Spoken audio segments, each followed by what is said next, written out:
Welcome back, golf fans. Chris here with Jagerbombs Fantasy Sports, bringing you another DFS PGA game plan. This week we got the Players Championship, the biggest PGA Tour event outside the four majors. I will not call it the fifth major, more than just saying it right there. I like it as a standalone event and it has prestige, one of the best fields in golf, even with the live guys gone now, John Rahm specifically, Bryson DeChambeau. Even not having those guys here, this field is absolutely loaded. Nine of the top 10, and I believe 45 of the top 50 in the Data Golf World Rankings. Absolutely amazing. It's an incredible event because there is chaos everywhere. It definitely, this is a course, and we'll go over the course here shortly and look at some trends there with the course itself and the course setup. But it can definitely reward some good shots and give you a lot of birdie opportunities. But make one tiny little mistake or one little mental error and you can be double bogey. So there's a lot of variance in terms of the scoring. So that's kind of what makes it really good. After seeing some of these events where we're going minus 18, minus 20s, even seeing that even upwards of the minus 30s earlier in the season, it's really nice to. I like getting to these Florida events where there's very difficult scoring and requires an all-around game to do it. And that's kind of leads into our key stats and what we're going to talk about this week. We're going to go over the course. Like I said, we're going to talk about some stats. They're going to be key this week for DFS and betting. We're going to look at a few different scenarios, things to do with the course. We're going to look at the weather, some top bets. We're going to use the cheat sheet and we're going to sort through some stats and look at some peak die information and just kind of go over some players that really stand out in a lot of those areas and check a lot of boxes. So without further ado, let's jump in and we will break down the course first of all. So we will go over to the DFS cheat sheet here. So this is the course tab. You can kind of see the scorecard, the breakdown, par 72, 7,352 yards. We can also look at some course information here with the GCSAA tournament fact sheets. So scrolling down, we got some of the smallest greens on tour, which makes it very difficult as well. And to go along with those small 55 square foot greens, we got 94 sand bunkers. So we're going to see that in the video upcoming here shortly. Water hazards on all 18 holes, and the water actually comes into play at 17 of 18 holes. Another reason we see a lot of chaos out here on this course. So you can check all that information out on the spreadsheet. You can also see the link to the flyover every week down here on the course tab, and that is going to take you over to YouTube here this week. So just this as we can see, we got water off the tee, we got sand off the tee, we've got narrow fairways, we've above tree line. So there's a lot of danger. So that kind of tends to, we're going to see a lot of less than driver off the tee from guys. Brings precision like any Pete Dye course. Precision is key over distance off the tee. As you can see here again on number two, we've got a little bit of a slight dog leg. You kind of have to hit it short of that bunker and water. Some of the longer hitters may try and get out into there, but I really don't think we're going to see a lot of that. Green's protected by bunkers here as well. So again, less than driver off the tee. Going into number three, the par three, you do not want to come up short here. Also long is also pretty terrible, especially when you start seeing those pins kind of near the back. So like see a lot of guys kind of lay out up front here and a lot of, depending on the pin location. Number four, same thing, water, sand along the right-hand side, narrow fairway. You're going to be some thick rough over here in these moguls. And if you hit it over there, it's going to be a very difficult approach over water into this green that kind of slopes down and into the water. You're going to lose a lot of balls in the water on that hole as well.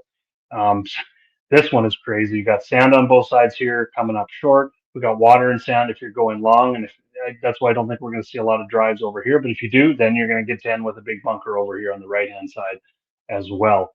So one of the craziest holes is coming up here, and we're going to talk about it a little bit before we cut off the screen here, and that is the par 4 sixth hole. So what you don't see in this video is where the tee box actually is this season, the farthest back tee box, this tree here. So you can kind of see this overhead view from this drone. Now we're just going to flip over and look at how it looks from, this is Ben Griffin in a practice round. So there's that tree that we see from the overhead view. That drone right now is probably somewhere up over here. So this makes it very difficult because you can see he's aiming for this gap here. You'll see here in a minute once you hit play. Over water, over sand to the fairway. That's about, you're probably carrying about 220 to 240 to get there. Right-handed golfers, sure. Left-handed golfers, as like myself, I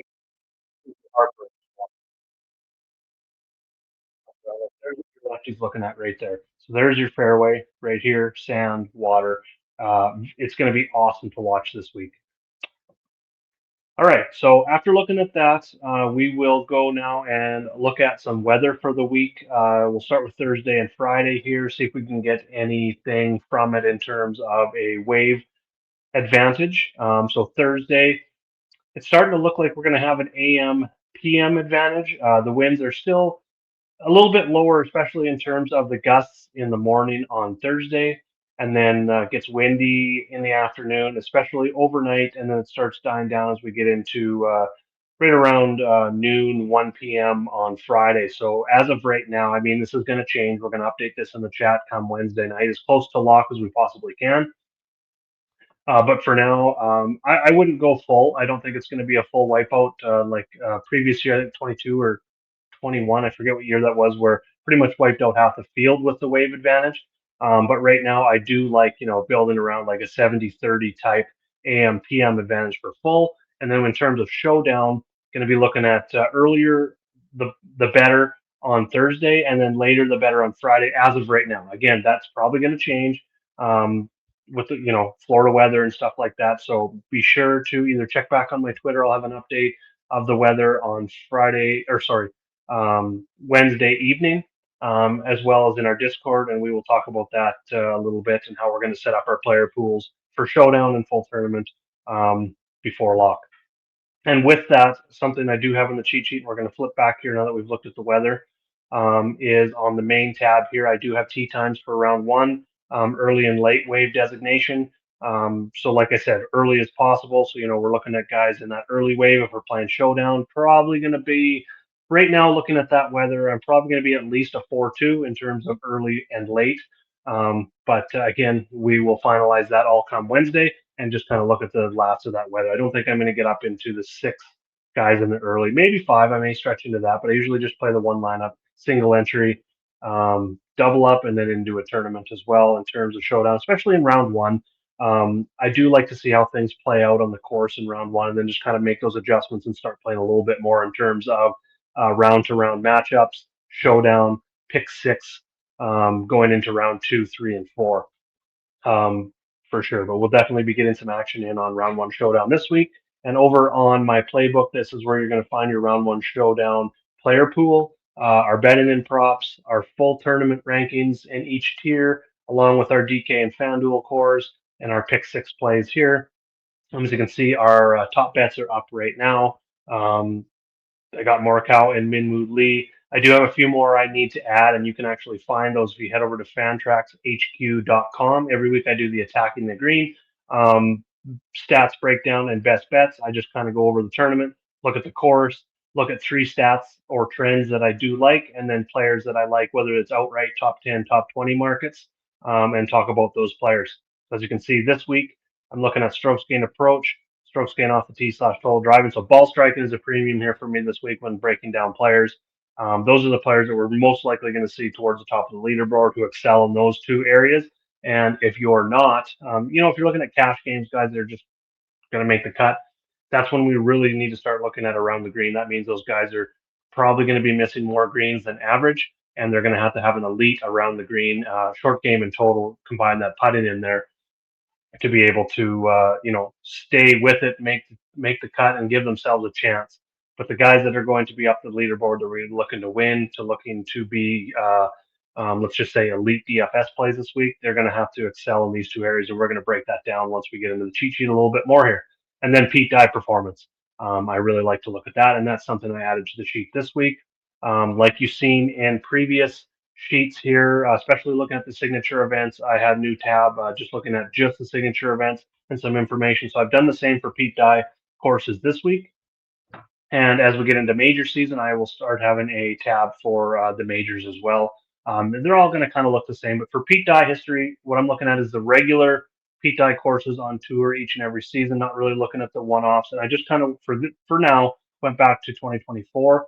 So we got the Pete Dye Stadium course, American Express, the TPC River Highlands at the Travelers, TPC Sawgrass at the Players, and Harbor Town is the RBC Heritage. TPC River Highlands, again, at the Travelers.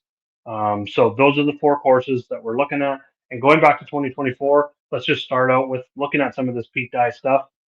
No surprise who's at the top. It seems to be every single stat category or trend category that we look at, no matter when he's in the field, is number one, Scotty Scheffler. Going back to 2024, he's played 8 of the 9 Pete Dye courses. He's coming off a win at the Amex this spring. He's got 4 wins. 2024 was amazing. Had the Players, RBC Heritage, and the Travelers Championship wins. 6.9 average finish. Austin Smotherman, Hao Tong Lee, Zach Bachu only played the Amex this spring. All had nice results. Small sample size. Getting into some larger sample size. Rory McIlroy, 6th at the Travelers last year. He won the Players. Not so great in 2024, 33rd and 19th at his DFS price and betting price. That's not really going to cut it. Looking at Justin Thomas, who I'm not really interested in this week.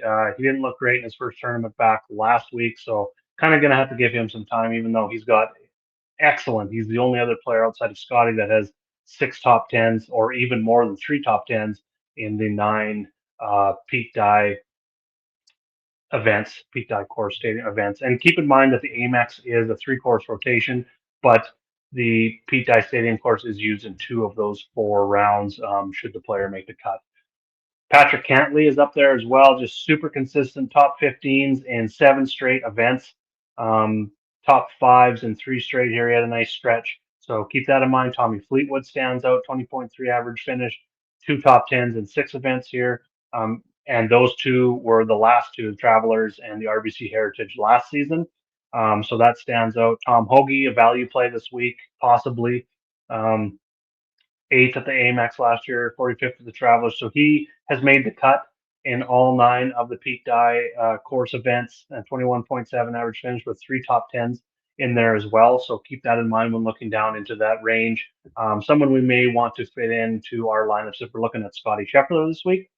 Siwoo Kim, 2 top 10s in his last 3 on Pete Dye courses. Jason Day, 2 straight top 5s.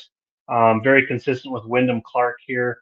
A little bit better towards the end of 2024. We had 3 straight top 10s, 2 top 5s at the RBC Heritage and Players. Last year was a terrible start, missed the cut at the Amex, withdrew from the Players, but then he kind of started to come on at these Pete Dye courses. 27th at the RBC Heritage, 17th at the Travelers, 13th at the Amex. Russell Henley stands out to me. He is down a little bit in terms of the average finish because of that miscut at the Players in 2024. But 2025 saw him 30th at the Players, 8th at the RBC Heritage, 2nd at the Travelers, and 8th at the Amex. So he's someone that stands out. So you can check out this tab on the cheat sheet. From there, we will move on to the main tab here again. We'll look at some of these players. It's sorted by DraftKings price currently. I've got the pick 6 projections up, but I want to talk about stats right now. We've got some course history here, some guys that stand out in terms of TPC Sawgrass.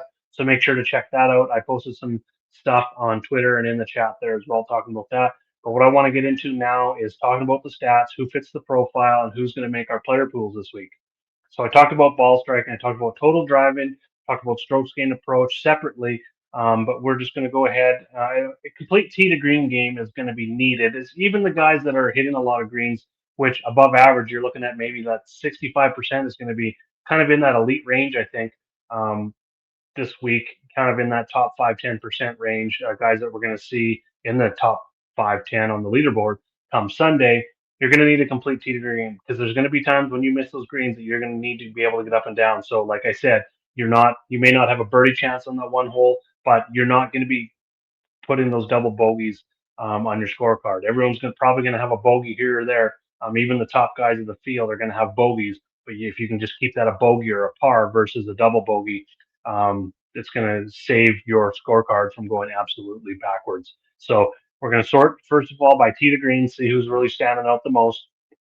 Rory McIlroy at the top, a little bit smaller sample, but he's been very, very good. Across the board, gaining strokes in all strokes gained categories so far this season. Siwoo Kim's right behind him, been absolutely amazing ball striker. He leads the field in ball striking. The putting has been pretty terrible, short game overall. Gaining 0.2 strokes around the green, but the putting has been terrible. Collin Morikawa, kind of similar with Morikawa in terms of the overall season numbers. Now, one thing that to keep in mind here with Morikawa, like you can see, he is 1.6, so he's right behind Siwoo Kim and right ahead of Rory McIlroy in terms of ball striking so far this season, which is awesome to see. But it looks, looking at the overall stats for 2026, his short game mainly resting on the putting because he's about at field average in terms of around the green and scrambling, but the putting overall has not been good. Keep in mind, though, like I said, over the last few events, that has changed. We have seen him. So he missed the cut at the Sony Open, T54 at, where are we here? Let's scroll over and look at Morikawa. He was 54th at the WM Phoenix Open. He won Pebble Beach. He was T7 at the Genesis and top 5 at the Arnold Palmer. Those are all signature events that he has been elite. And one of the reasons why, starting at the win with Pebble Beach, he gained 3 strokes ball striking. He was negative 0.01 strokes putting, so field average putting, and he won the event. He then went to the Genesis, same sort of ball striking, only gained 1.36 strokes ball striking, but he gained 0.29 strokes putting, so we got even better with the putter. Last week, Arnold Palmer, he got a 5th place finish, 1.61 strokes ball striking. So again, ball striking elite, gained 0.69 strokes putting. So really like to see that trend in the putter, and he's coming in hot in all facets of his game right now. One of my favorite plays for DFS. I was on him at the plus 2,000 number here before it got bet down a little bit. So he's one of the players that got bet down. So those, in terms of odds, you can check that out. I'll update the odds here in column G for tomorrow again, probably even twice, maybe for sure by Wednesday late afternoon. I will have that up as well. So definitely Colin Morikawa is someone that stands out to me as a top overall play this week. Just looking at all the stats, but another reason why, and I'd like to have more tournament by tournament stats in the spreadsheet. We're working on kind of putting something like that together, but I don't know, no timetable for anything like that. But it is nice to see because that's going to scare you away looking at that putting. But again, recently he's trended up each and every week, and he's coming in with his best form in a long, long time. So he's one of the favorites here. Behind him, Chris Gotterup already got 2 wins this season. He's up there in ball striking. He's been excellent around the green as well, which is nice to see. And he's actually been trending with the putter as well. Scotty Scheffler is elite across the board. Outside the approach is really the only thing that's holding him up this season from being even better than he already has, which has been pretty amazing in itself. But he's been off to some slow starts. So if you can get that iron game on, I think the ownership, as it stays in that 14K range week after week, people are seeing him struggle early on and have to fight his way back into a top 10, top 5 sort of thing. I think the ownership just keeps dropping week by week by week. So maybe this is a week we would want to get on Scotty at 14-2. There is a lot of guys in that 6K range that we can fit on. And if he gets on with his irons and everything else, especially that elite short game is there, look out, Scotty could win this thing. This could be one of those win by 2 or 3 strokes, which is kind of uncommon here at the players. Looking at some of these winning scores, 2024, Scotty got up to -20. 2023 was great weather as well. Scotty got up to -17. So when you won back to back, he went low. Didn't win by a lot in 2024, but 5-stroke win in 2023. That's something that we could see again should those irons, get back into form like we've seen in the past. Going down the board here a little bit more, looking at these tee to green guys, we've got Nikolai Hojgaard, 1.3 tee to green on the season. He has been another guy that has been solid and gained strokes across the board, like Scotty Scheffler. And who else do we talk about there? Rory McIlroy as well has been across the board good. Austin Smotherman, short game, not really liking someone that I'm not going to be considering that 64. Maybe a GPP play in some Scotty Scheffler lineups at most. But same story with Brooks. The putter's just been kind of inconsistent going back to, I think, his a mallet style from a blade. He talked about it in his interview a little bit. He also talked about why he struggles here at TPC Sawgrass, and he just flat out said hole number 17. I think I seen someone post that he is plus 20 in 20 or 17 or 20 rounds around the players at TPC Sawgrass, which is absolutely incredible. So going to be staying away from Brooks this week. Someone that does stand out, Minwoo Lee. The off the tee game has been absolutely amazing, as you can see here. He's number 1 in terms of total driving. That was on the in my article, something I wrote about in terms of top stats. He is both accurate and distance off the tee. He's averaging 317 yards off the tee, carrying it 303. So some of those holes where maybe you think you really need to be able to carry it to get an advantage, I think he's one of those players with his accuracy plus distance that can get an advantage off the tee and give himself, some shorter irons coming into these tough, difficult greens. Other guys that stand out in terms of total driving we'll jump into now. And it's specifically guys that stand out in both distance and accuracy. If you have a guy that's just bombs away but isn't accurate, I'm not really going to be considering someone like that too much. Like Michael Brennan, Rory McIlroy is kind of in a league of his own. Now we have to kind of sit back and wait for some more information. At least myself on Rory McIlroy. He withdrew after the third round last week. Was shooting pretty good. Said he felt something in his back. He's not practiced. He didn't practice Monday. He's not practicing today. Wednesday, we don't even know if he's going to get a practice run in, which maybe isn't too concerning. It may bring his ownership down a little bit. I think if it was really serious, he probably wouldn't. He would have withdrawn by now anyway. So that could be kind of a GPP opportunity. But for myself, as of now, I don't have any shares of Rory, but he is someone, again, one of those distance guys that isn't quite as accurate off the tee. So, I mean, he's 60%, which is slightly above average, like field average. This field average is 59% driving accuracy. Other guys that do stand out in this area, Michael Thorne Bjornsson, averaging 313 off the tee at 64% accuracy. Sudarshan Yelamar sorry if I pronounced that wrong. Again, another guy, Canadian. He's been actually looking quite good in his first PGA Tour season here. 16th in distance, 45th in accuracy in terms of the total driving numbers. And we'll just kind of look at it from a ranking standpoint here. Jordan Smith, he's top 20 in driving distance. He's top 30 in driving accuracy. Other guys here, Auburn is someone that has been standing out. Only 8,700 this week. Looked quite good last week. He's had success here in the past. He's 28th in distance, 36th in accuracy.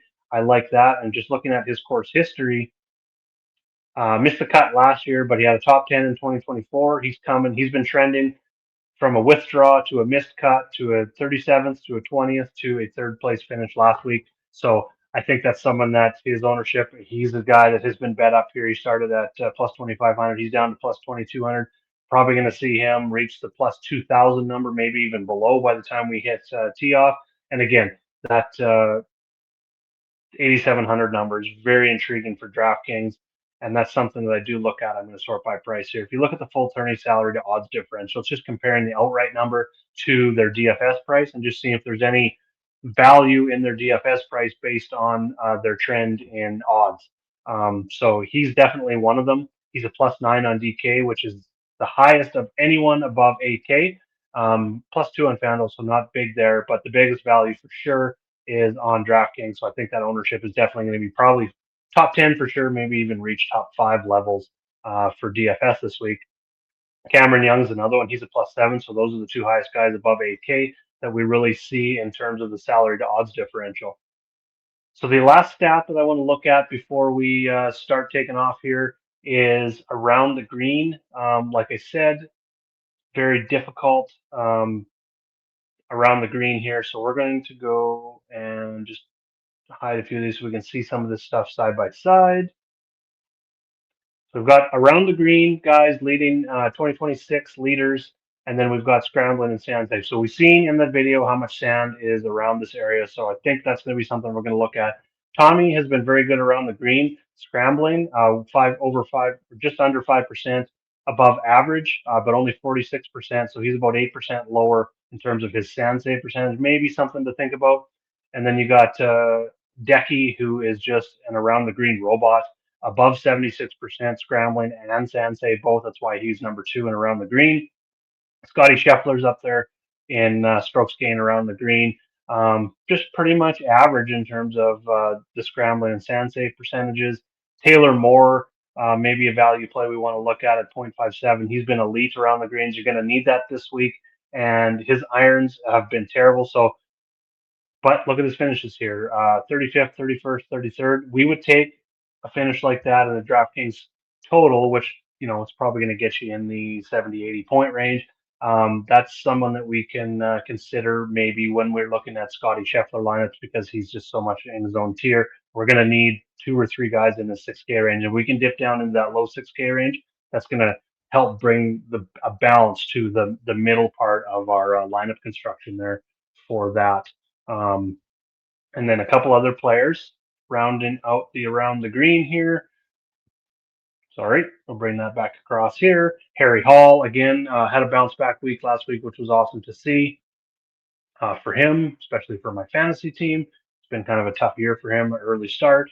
But he's been elite around the green, someone we're going to want to look at this week. He's been good off the tee. Again, these next few guys here, in terms of Taylor Moore, Harry Hall, Ben Griffin, and Keegan Bradley, have had terrible iron play, terrible ball striking overall, but are elite around the green. Those are guys that can maybe not looking for upside in terms of winning the event because of those approaches, but could be values in terms of DFS. And guys that could maybe be your anchor at the end, the fifth or sixth top scorer, but a nice value to kind of tie your lineups together because they all are in that mid range here. Most of them in the sevens, Ben Griffin in the 8, and then Taylor Moore in that 62, who we already talked about. So yes, those are some of the players. So now what we want to do, I just want to build out a couple cores of our lineups and see how they play out. First of all, we'll do kind of a balance. We talked about Morikawa, so we're going to fit him in there. And then a few other guys, how we want to build, maybe fit more of a stars and scrubs with 2 guys rather than Scotty Scheffler and going down to the 7-6K range. We're going to go Morikawa Henley. This is the way I like to go in terms of my cash games. A guy that we didn't talk about is Corey Connors on the sheet. And the reason I like him, I'll flip back to the sheet. I'm going to put him in this core lineup here. We're just going to go down to Connors, sort by price. First of all, I do like that price at 7,100 for him. Looked pretty good last week, 33rd. He's just a ball striking. We're looking for someone who's going to hit fairways and hit greens at a high elite ball striking level. Corey Connors is it, and he's used that ball striking here at this positional type course to have a lot of success. 6th, 13th, 26th, and 7th. That's 4 of his last 5 events here. He's made the cut 5 of 6 trips. Only missed the cut once there. And on Pete Dye courses, he's only got that one top 5, or sorry, that one top 10 last year here at the Players, but he's been pretty consistent across here. So 7,100 is a nice price for him. I'm going to be looking at that. Now that leaves us an average of 8K. So you can tell where this lineup is going. Victor Hovland's been someone who's been bet up. Hasn't been his true around the green as good as we've seen. So he's someone that we can maybe consider if you want to just go a little bit more balanced for now. He's got 2 top 10s, 22, 23. The last 2 years have been not been great here at TPC Sawgrass. Trending in the right direction for sure in terms of his form. Matt Fitzpatrick's another one who we maybe want to get if you want to get up this high back into the 9K range. Because if you do that and you go Hovland, now it leaves you 7,500. You don't even have to dip down to that 6K range with this build with 3 guys inside the 9K, one and then 2 more in the 7s, and we can kind of go to guys that we talked about. Kitayama has been very good here. He has been good around the greens as well. 33rd, 19th in his last 2 years, 2 top 20s, including a runner-up in his last 2 tournaments. And then he's been pretty good across the board outside of around the green, which hasn't been great. The putter's been average. So if he can get on the putting this week, and even again, kind of like we talked about with Morikawa, if the ball striking is going to be there, the around the green kind of just has to be around field average for him. But if he's not hitting greens and that around the green scrambling doesn't hit, I don't think we're going to see that kind of finish out of him here again this week. But a guy that I do really like staying down in this low 7K range is Adam Scott. He's been trending back-to-back top 15 finishes, 4th and 11th. He hasn't had great course history here over the last 4 years, only made 2 of 4 cuts, but he has had a lot of success here in the past. 4 straight top 12 finishes from 2017 to 2020. And then in terms of his stats, he has been excellent off the tee. He's been excellent approach. So elite ball striking skills. Little bit below average in terms of around the green. The putting has been about field average. I do like him a lot. So I think that's a player that I'm going to fit in here. And then 7,700, it kind of gives you Akshay paid very good last week with the win. I think we can consider him. He has been good here as well. I believe he's a top 5. Yeah, third place finish last year after a miscut in 2024 is really good to see. Elite form. So that's a player we could fit into that lineup here. We talked about Hojgaard. We talked about Minwoo Lee if you want to leave a couple hundred on the table. Kitayama fits in there. Michael Thorne Bjornsson we talked about. So this is a very balanced lineup. 3 guys over 9K in that top tier.